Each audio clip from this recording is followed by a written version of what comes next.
नमस्कार मित्रांनो, साई मराठी ह्या चॅनलमध्ये तुमचे अगदी मनपूर्वक स्वागत करते.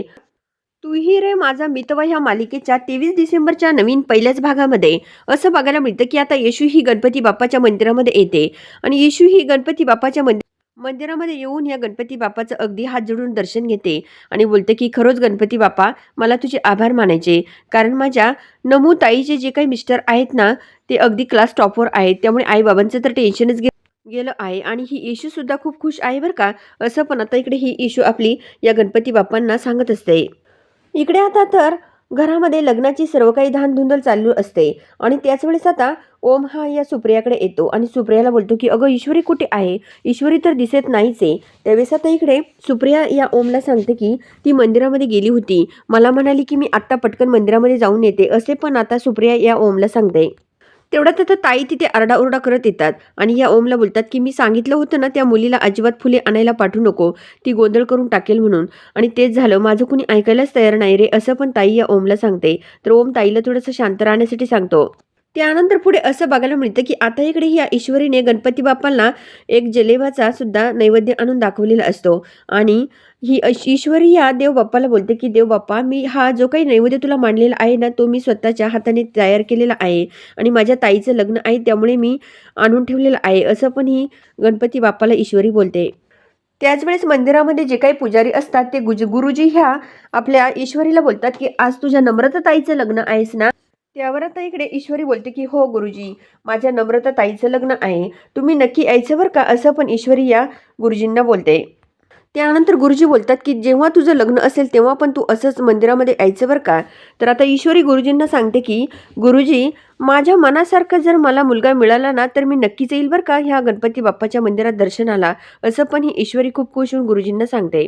आणि त्याच वेळेस इकडे गणपती बाप्पाच्या मंदिरामध्ये हलनोर सर म्हणजे खूप मोठे एक बिझनेसमॅन हे असतात, ते आता मंदिरामध्ये आलेले असतात आणि ते तिथे आल्यावर सर्वजण आता या हलनोर सरांकडेच बघत राहतात. आता हलनोर सरांची एंट्री तिथे होताच खूप काही मीडियावाले सुद्धा तिथे हजर होतात आणि सर्वजण आता या हलनोर सरांसाठी समोर आलेले असतात आणि सर्वजण सर सर करत असतात. तर इकडे आता ही ताई खूपच भडकलेली असते. तर आता इकडे ओम या जयूला बोलतो की जयू, तू टेन्शन घेऊ नको, येईल ती थोड्याच वेळामध्ये. तर आता जयूला थोडासा त्रास होऊ लागतो. तेवढ्यामध्ये आपली ईश्वरी तिथे खूप काही फुले हातांमध्ये घेऊन येते आणि बोलते की आत्या बघा, मी फुले घेऊन आले. तर सर्वजण आता इकडे ईश्वरीकडेच बघत राहतात. तर दुसरीकडे असं बघायला मिळतं की आता इकडे मीडियावाले ह्या सरांना विचारतात की सर, तुम्ही इंदोरमध्ये कशी अचानक एंट्री केली. तेव्हा आता हे सर बोलतात की तुम्हाला थोड्याच वेळामध्ये कळेल. असे म्हणत आता हे हलनोर सर तेथून निघून जातात. इकडे मीडियावाले आता या हलनोर सरांच्याच पाठीमागे असतात. तेवढ्यामध्ये आता इकडे ईश्वरी इकडे लग्न मंडपात आल्यामुळे इकडे हे ओमदादा खूप खुश होतात आणि बोलतात की आली माझी लेक ईश्वरी. तर आता इकडे ही ईश्वरी बोलते की मी माझ्या नमूताईसाठी किती गजरे आणलेत ना. आणि त्याच वेळेस पुढे असं बघायला मिळतं की आता इकडे ही जी काही ईश्वरी असते तिच्या अंगावरच ती फुलांची टोपली पडते आणि सर्व काही फुले तिच्या अंगावरच पडतात. तर ईश्वरी खूप खुश होते. दुसरीकडे आता इकडे हलनोर सरांचं स्वागत होतं. हलनोर सरांच्या अंगावर खूप काही फुले टाकतात. तर हलनोर सर खूपच भडकतात आणि बोलतात की कुणाला विचारून माझ्या अंगावर फुलं टाकताय. त्यानंतर आता ईश्वरी सर्व काही फुले हातात घेते आणि खूप खुश होऊन गाणं म्हणू लागते. तर आता इकडे जयूताई बोलते की अगं, तुला कळतं का, काय तर फुलांची टोपली सांडून बसली आणि स्वतःच्या हातात फुले घेऊन काय बोलते आणि काय नाही. असं पण जयूताई ह्या ईश्वरीला बोलतात. तर सुप्रिया ह्या आपल्या ईश्वरीला बोलतात की तुला कळतं का ईशू, अगं घरात खूप कामे पडले आहेत, चल उठ. असं म्हणत आता सुप्रिया व ईश्वरी सर्व काही ती सांडलेली फुले टोपलीमध्ये भरू लागतात. तेवढ्यामध्ये जय आणि ओम तेथून निघून जातात. तेवढ्यामध्ये आता इकडे सुप्रिया ह्या आपल्या ईश्वरीला बोलते की अगं, तुझा काय वेंदळेपणा हा, तुला कळतं का. तर आता इकडे ही ईश्वरी बोलते की अगं, याचीच मज्जा घेत असतात आई. असं पण ईश्वरी आपल्या आईला सांगते. तर पुढे असं बघायला मिळतं की आता इकडे हलनोर सर इकडे घरामध्ये येतात. तेवढ्यात आता इकडे हलनोर सरांची बहीण तिथे येते. तर आता इकडे ही बहिणी आपल्या भावाला विचारते की तू मला इथे का बोलावलंस. तर आता हा अर्णव बोलतो की सांगतो ताई मी तुला, थांब. आता इकडे अर्णव ताईला स्वतःच्या हाताने धरून घेऊन इकडे सर्वांसमोर येतो. तर आता सर्वजण तिथेच उभे असतात.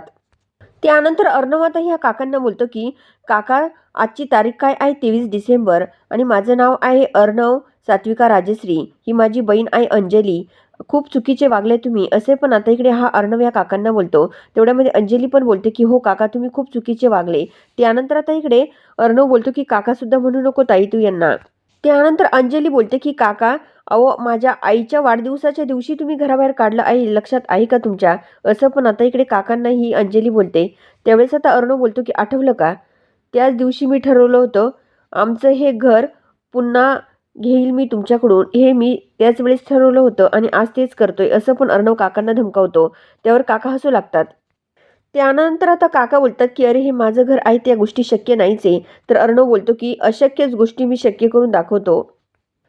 त्यानंतर आता इकडे जे काही वकील असतात ते ह्या काकांसमोर येतात आणि बोलतात की आम्ही जो काही वाडा आमच्याकडे इतके दिवस गहाण होता तो ह्या सरांनी विकत घेतला. असं पण आता वकील जेव्हा ह्या काकांसमोर बोलतात तेव्हाच काकाच्या पायाखालची जमीन सरकते.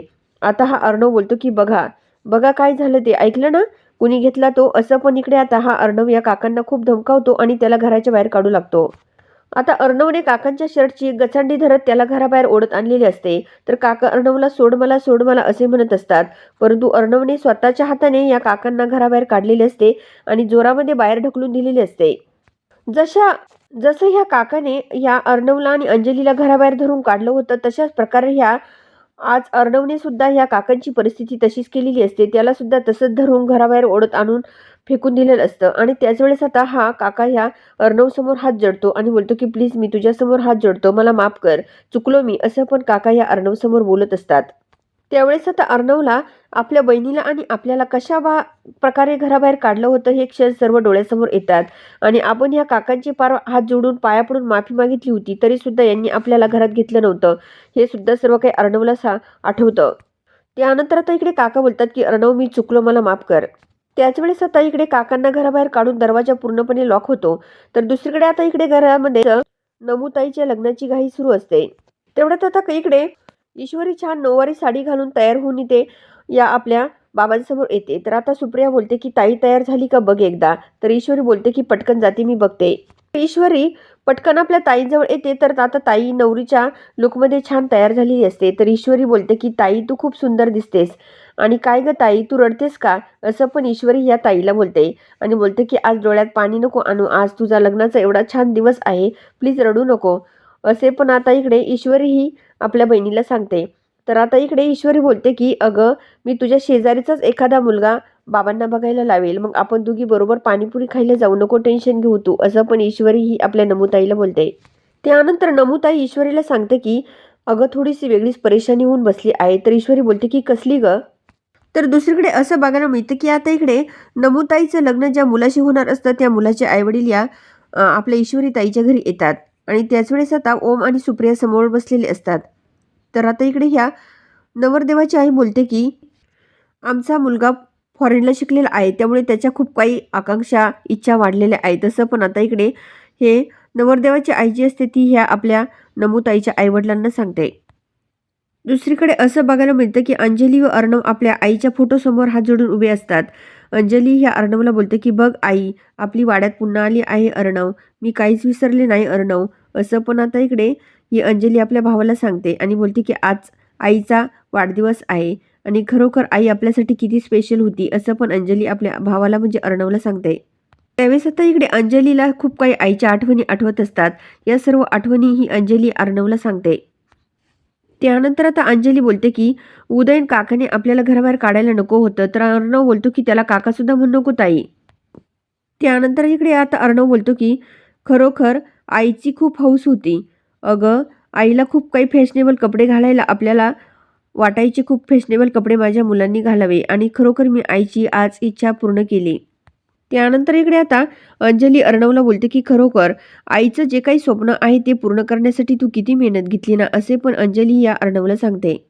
तर दुसरीकडे असं बघायला मिळतं की आता नमुताई ही ईश्वरीला सांगते की अगं माझ्या लग्नामुळे बाबांना जर एवढी परेशानी सहन करावी लागत असेल ना, तर मला हे लग्नच करायला नको. असं पण आता इकडे ही नमुताई ईश्वरीला सांगते. ईश्वरी बोलते की नाही नमुताई रडू नको, हे असं रडून चालणार नाहीये, आपल्याला काहीतरी परेशानीवर मार्ग काढावाच लागेल आहे, असं पण आता इकडे ही ईश्वरी नमुताईला सांगते. त्यावर आता इकडे ही ईश्वरी आपल्या नमुताईला बोलते की तुझा माझ्यावर विश्वास आहे ना? तर आता नमुताई बोलते की अगं माझ्यापेक्षाही माझा तुझ्यावर जास्त विश्वास आहे, असं पण नमुताई ईश्वरीला बोलते.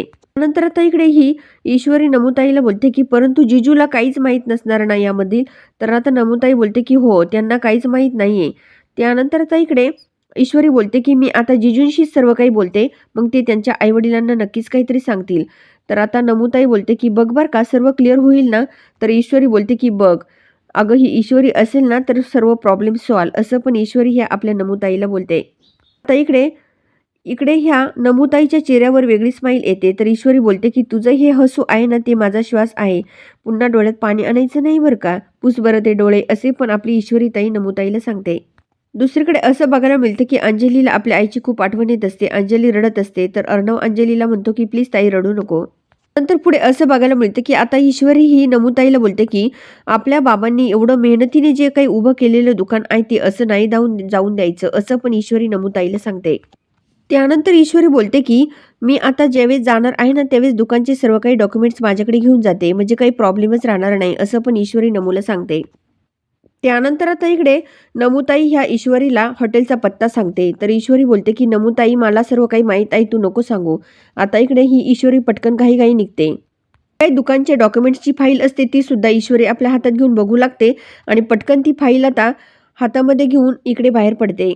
दुसरीकडे असं बघायला मिळतं की अर्णव आणि अंजली आपल्या आईच्या जुन्या घरामध्ये, जुन्या वाड्यामध्ये असतात. त्यांना सर्व काही आईच्या आठवणी दिसत असतात आणि दोघांनाही खूप काही वाईट वाटत असतं, कारण समोर खुर्च्या असतात, काय काय असतं, सर्व आईच्या आठवणी आता या अर्णवला आठवतात. आता अर्णव खूप असा इमोशनल होतो. आई ज्या खुर्चीवर बसत असते त्या खुर्चीजवळ हा अर्णव येऊन बसतो आणि त्या खुर्चीला हात लावतो. आता हा अर्णव अंजलीला सांगतो की आई ह्याच खुर्चीवर बसून आपल्याला जेवण भरवायची ना, असं पण अर्णव ह्या आपल्या बहिणीला बोलतो.